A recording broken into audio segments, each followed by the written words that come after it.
Halo guys, kembali lagi bersama saya Azu di channel Azun and Review. Nah, kali ini mari kita lanjutkan alur cerita menjadi Tyrant di dalam game kematian. Dan part ketiga, mari kita mulai. Saat ini, Ace dan pasukannya telah meninggalkan pangkalan operasi depan untuk menuju pangkalan utama.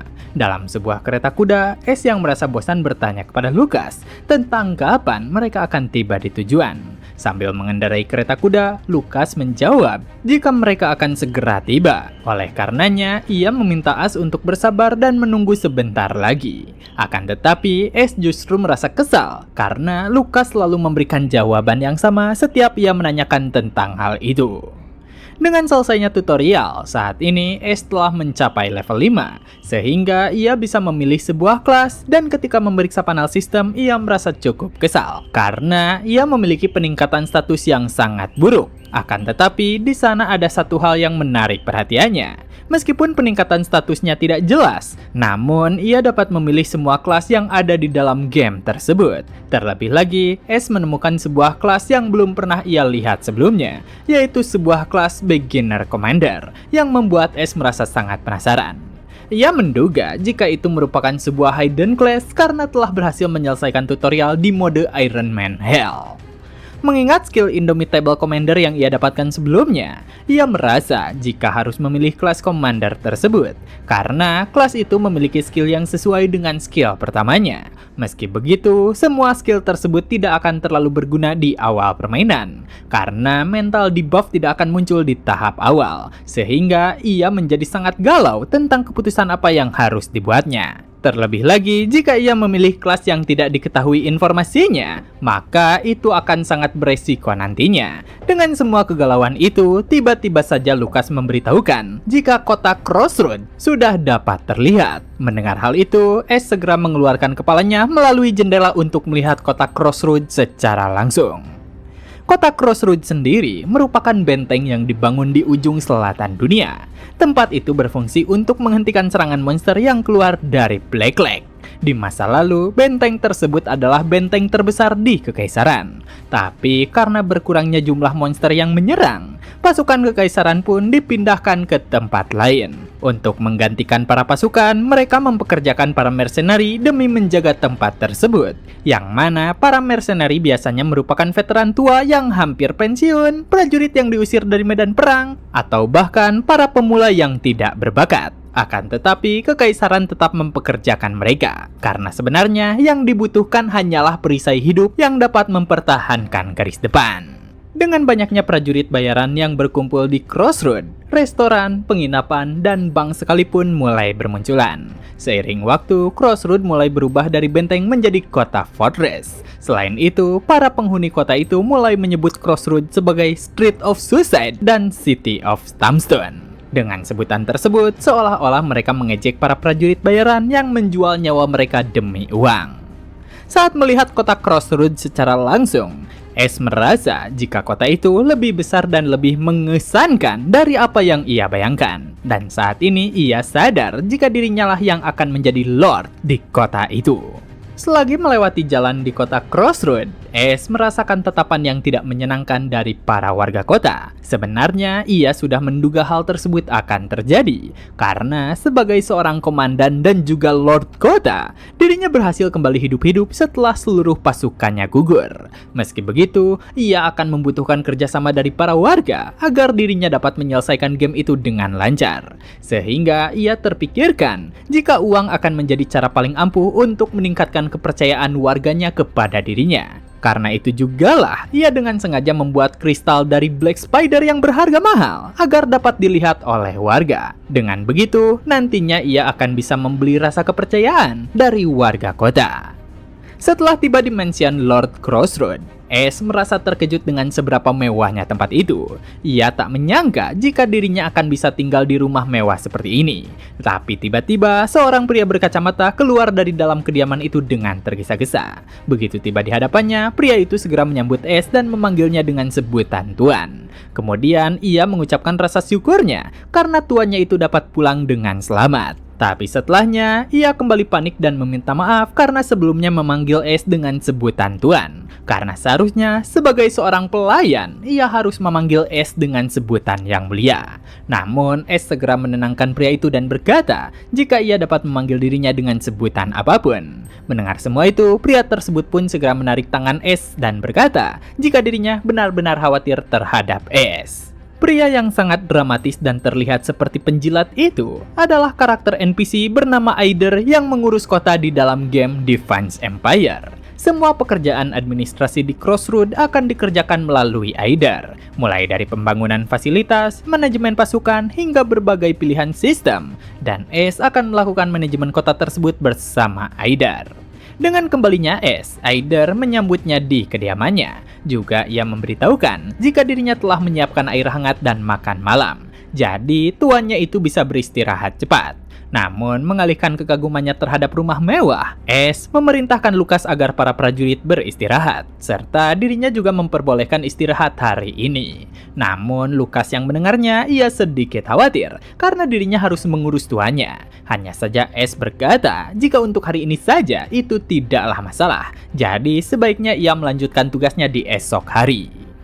Dengan Aider yang memandu Ace, terlihat jika dirinya dibawa ke sebuah kamar mandi yang mewah. Dan Aider memberitahukan jika mandi dengan air hangat akan bisa menghilangkan lelah dan juga aroma darah di tubuh Ace. Melihat hal tersebut, Ace menjadi senang dan berencana untuk beristirahat penuh demi hari ini. Selagi bersiap untuk mandi, Ace berterima kasih kepada Aider dan memperbolehkannya untuk beristirahat cepat. Ketika Ace sedang membuka kancing bajunya, tiba-tiba saja cara bicara Aider berubah, di mana ia memuji Ace yang luar biasa. Bahkan dirinya memanggilnya sebagai Classical Nero, yang mana ketika nickname itu disebut, Ace benar-benar terkejut. Sambil menutup pintu kamar mandi, Aider berkata jika Ace menyelesaikan tutorial dengan cara yang tidak terduga. Mendengar ucapan itu, Ace segera menoleh ke arah Aider dan memandangnya dengan kesal. Dan karena tak bisa menahan rahasia itu lebih lama lagi, Aider mengungkapkan jika dirinya merupakan direktur dari game Defiance Empire. Seketika itu juga, Ace menghampirinya dan meninju pipi Aider hingga ia terjatuh ke lantai. Dengan begitu, akhirnya Ace mengetahui dalang yang membawanya ke dunia ini. Dengan apa yang terjadi, Aider menjadi sangat panik dan meminta Ace untuk tetap tenang. Setelahnya, ia bersujud sambil meminta maaf atas segala yang terjadi. Akan tetapi, ia menyatakan jika dunia itu membutuhkan Ace. Merasa jika tidak mendapatkan respon apapun, Aider memberanikan diri untuk mengangkat kepalanya. Tapi tiba-tiba, Ace sudah berada di hadapannya dan bersiap untuk memberikan pukulan lebih. Singkat waktu, dengan kondisi wajah yang sudah babak belur, Aider kembali meminta maaf sambil bersujud dan mengangkat kedua tangannya. Setelah puas menghajar Aider, Ace memerintahkannya untuk menjelaskan semuanya. Karena sejauh ini, yang ia ketahui barulah tentang Aider yang merupakan direktur dari game Empire Defense. Dengan perkataan itu, Aider membenarkan itu semua. Tapi seketika, Ace kembali membentak Aider karena ia merasa jika nada Aider saat berbicara sangat mengesalkan. Kemudian, Ace pun lanjut bertanya tentang alasan dari Aider membawanya ke dunia ini. Mendengar pertanyaan itu, Aider berkata jika di dunia ini terdapat sebuah true ending. Akan tetapi, karena hal itulah ia memutuskan untuk meminta bantuan dari orang lain. Setelahnya, ia menjentikan jarinya dan muncullah panel sistem yang membuat Ace terkejut. Sambil menunjukkan itu semua, Aider menjelaskan jika ia mengubah dunia itu menjadi game dan mempersembahkannya kepada player dari dunia lain. Dalam panel sistem itu, terlihat berbagai server termasuk bumi, dan di tiap server, para player telah membuka berbagai macam kemungkinan, tetapi tidak ada satupun yang berhasil mencapai true ending. Mendengar semua penjelasan tersebut, Ace mengaku jika dirinya juga tidak berbeda, karena ia juga tidak pernah mencapai true ending. Mendengar pernyataannya, Aider membenarkannya. Namun, dari apa yang ia lihat, Ace telah meraih sesuatu yang tidak pernah diraih oleh player lainnya. Karena hanya dirinya seoranglah yang berhasil menyelesaikan mode Iron Man Hell. Oleh karena itulah, Aider merasa jika hanya Ace lah yang memiliki kesempatan paling tinggi untuk dapat meraih true ending.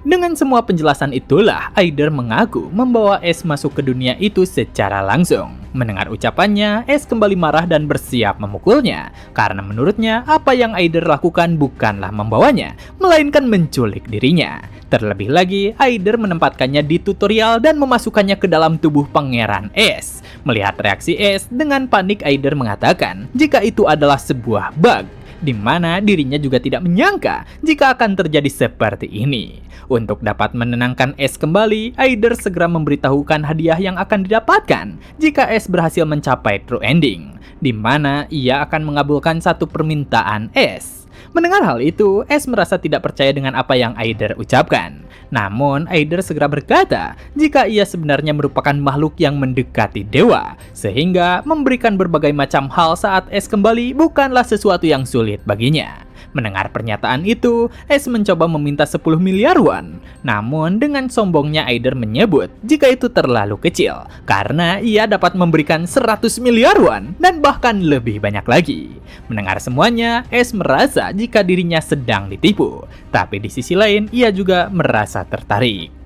Seketika, S teringat dengan masa lalunya, di mana pada saat itu seorang viewers bertanya kepadanya tentang hal yang sangat ia inginkan. Dan kali ini, ia benar-benar memiliki kesempatan agar permintaannya itu terkabul. Tiba-tiba, Aider kembali berbicara dan membuat lamunan S terpecahkan. Ia mengatakan jika S memiliki sesuatu yang lebih penting dari uang. Dahulu, S pernah menyerah terhadap hal itu, karena ia berpikir jika dirinya tidak akan bisa meraihnya. Mendengar hal itu, S sadar jika Aider membawanya ke sana dengan mengetahui penyesalan yang ia pendam dalam hatinya. Dan saat ini, Aider menawarkan kepadanya untuk memenuhi penyesalannya itu. Meski telah mendengar semuanya, S mengaku jika ia sudah menyerah atas mimpi tersebut. Namun, Aider melanjutkan perkataannya, jika selama S memendam mimpi tersebut dalam lubuk hatinya, maka itu belumlah berakhir. Dengan semua penjelasan itu, S merasa cukup kebingungan. Karena jika Aider memiliki kekuatan sebesar itu, maka seharusnya tidak akan sulit baginya untuk meraih true ending sendirian. Tapi Aider segera memberitahukan jika kekuatannya itu terbatas, dan di dunia ini dirinya hanyalah manusia biasa. Karena alasan itulah Aider memerlukan S untuk bertindak sebagai agen yang mewakili dirinya. Untuk memastikan semuanya, S terlebih dahulu bertanya tentang apa yang akan terjadi jika ia mati di dunia ini. Mendengar pertanyaan tersebut, Aider menjawab jika S mati maka semuanya akan berakhir.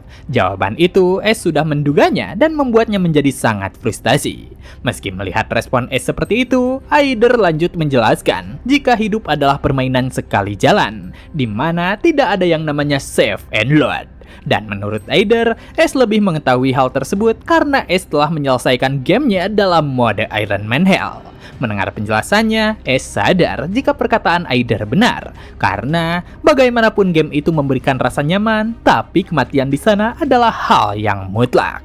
Akan tetapi, Aider juga memberikan pilihan lainnya kepada S, di mana jika S ingin kembali ke bumi, maka ia dapat langsung mengembalikan S saat ini juga.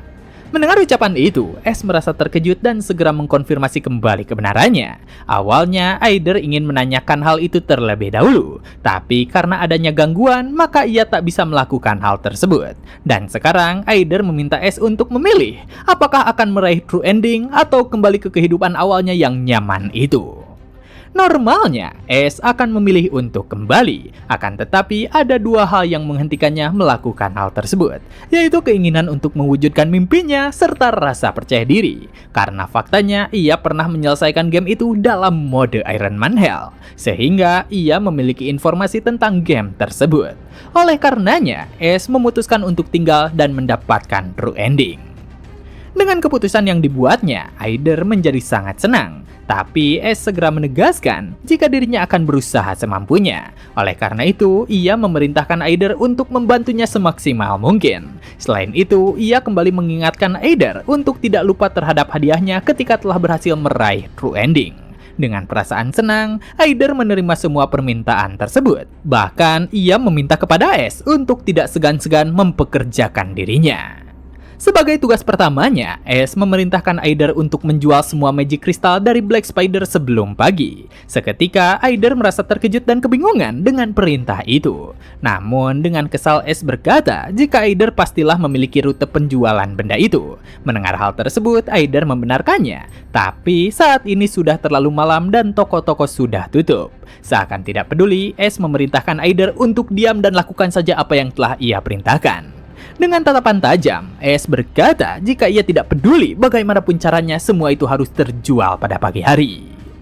Melihat tatapan itu, Aider mencoba mengkonfirmasi tentang item yang akan ia jual, di mana terdapat total 388 magic crystal dari Black Spider. Dengan jumlah magic crystal sebanyak itu, maka Ace juga akan mendapatkan uang yang sangat banyak. Dengan semua itu, Aider memberanikan diri bertanya tentang apa yang akan Ace lakukan dengan uang sebanyak itu. Dengan santai, Ace berkata jika masih ada spot kosong di partinya. Oleh karenanya, Ace berniat untuk melakukan gacha. Keesokan paginya, Ace dan Lucas telah tiba di Mercenary Guild. Sebagai permulaan, ia berniat menggunakan uang yang diterimanya dan melakukan 100 pull gacha. Setelah menjual semua magic crystal, Aider yang kelelahan duduk bersandar di gerobak yang penuh dengan emas. Sementara itu, saat ini, Ace dan Lucas tengah berdiri di depan pintu masuk Mercenary Guild. Dari dalamnya terdengar suara banyak orang yang cukup berisik. Mendengar semua itu, Ace merasa jika para mercenary cukup bersemangat. Selanjutnya, Lucas menyarankan kepada Ace agar dirinya yang masuk terlebih dahulu ke dalam bangunan tersebut. Tapi sebelum Lucas menyelesaikan kalimatnya, Ace telah terlebih dahulu menendang pintu dan masuk ke sana. Setibanya di dalam, Ace langsung berteriak menyuruh mereka untuk menyambut dirinya sebagai seorang pelanggan. Dengan apa yang dilakukan oleh Ace, para mercenary yang berada di dalam terdiam dan menatap mereka. Tak lama setelahnya, salah seorang mercenary bertanya tentang siapa Ace. Akan tetapi, Ace justru meneriaki balik pria itu. Semua tindakan itu dikarenakan Ace memiliki alasan yang cukup kuat, di mana seluruh penghasilan yang dihasilkan para mercenary berasal dari dirinya. Dengan alasan kuat itu, Ace justru balik mengancam mereka untuk tidak lagi memberikan pekerjaan ke depannya. Dengan begitu, saat ini justru Ace lah yang terlihat lebih menyeramkan dibandingkan para mercenary itu. Akhirnya, mereka semua sadar jika saat ini yang ada di hadapan mereka merupakan pangeran gila sekaligus Lord Benteng Crossroad. Meskipun sebagian besar dari mereka berbisik tentang keburukannya, ada juga yang memuji tindakannya karena berhasil membasmi seluruh Black Spider. Pada dasarnya, Mercenary Guild merupakan tempat untuk melakukan pool karakter baru. Oleh karenanya, di sana Ace dapat melihat aura berdasarkan rank mereka masing-masing. Dan setelah memperhatikan sekeliling, Ace merasa cukup terkejut karena mendapati seseorang dengan aura ungu. Sadar jika dirinya tengah diperhatikan, orang itu mengucapkan selamat datang di Continental Mercenary Guild cabang Crossroad kepada Ace. Sedangkan Ace yang melihat aura itu, ia merasa cukup terkejut karena berhasil mendapatkan ranking SR pada pool pertamanya. Tanpa banyak basa-basi, Ace langsung duduk di dekat orang itu. Setelahnya, ia menanyakan nama dari mercenary tersebut. Dengan sangat sopan, ia memperkenalkan dirinya sebagai Jupiter. Tapi sebenarnya, Ace sudah terlebih dahulu mengetahui jika orang yang ada di depannya merupakan seorang wizard ranking SR dan beratribut petir. Hanya saja, ia tak menyangka jika Jupiter sudah ada di dalam Mercenary Guild. Untuk membuka pembicaraan, Ace berkata jika ia tidak mengenali seragam militer yang dikenakan oleh Jupiter. Mendengar perkataan itu, Jupiter menjawab jika seragam itu berasal dari kerajaan Everblack. Hanya saja seragam itu adalah model lama, sehingga wajar jika Ace tidak mengenalinya. Mendengar hal itu, Ace bertanya apakah Jupiter pernah menjadi prajurit kerajaan. Pertanyaan itu segera dijawab jika dirinya telah menjadi prajurit selama 30 tahun. Bahkan ia pernah menjadi komandan dari divisi kedua Imperial Magic Corps. Setelah pensiun, barulah ia memutuskan untuk menjadi prajurit bayaran demi mendapatkan uang. Mendengar semua itu, Ace memujinya sebagai prajurit teladan. Karena Jupiter tetap mengabdikan dirinya untuk negara bahkan setelah pensiun. Akan tetapi, pernyataan itu segera dibantah oleh Jupiter. Menurutnya, itu semua ia lakukan karena cukup sulit bertahan hidup jika hanya mengandalkan dana pensiunan veteran.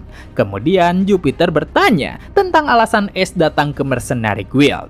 Mendengar penjelasan itu, Ace berkata jika ia datang ke sana untuk menyewa prajurit bayaran yang berguna.